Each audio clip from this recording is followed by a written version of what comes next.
sont pas corrompus, ils sont la corruption.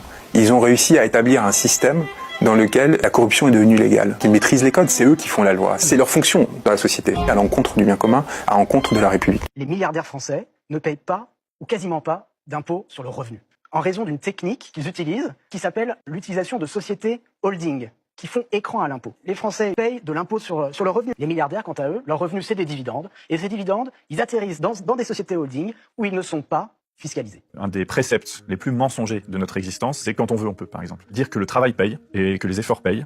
En fait, c'est deux énoncés qui sont faux empiriquement. Mais face à cet état de fait, l'idéologie dominante, elle nous fait pas dire révolte-toi, elle dit la réponse est en toi. Tu peux te sortir tout seul de tes problèmes.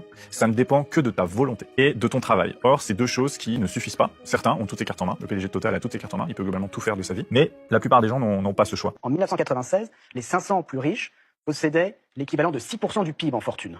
Aujourd'hui, c'est 42% du PIB.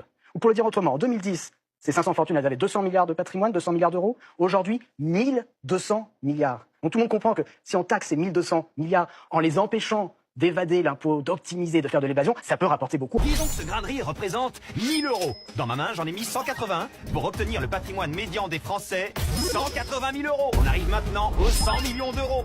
Avec un tel patrimoine, vous appartenez au club des ultra riches.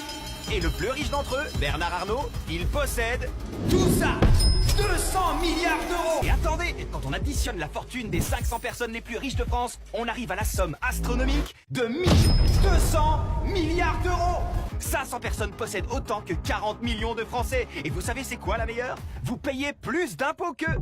Et oui, quand on prend l'ensemble des prélèvements obligatoires, les ultra riches payent 27% de leurs revenus en impôts. Alors que pour les classes moyennes, c'est 52%.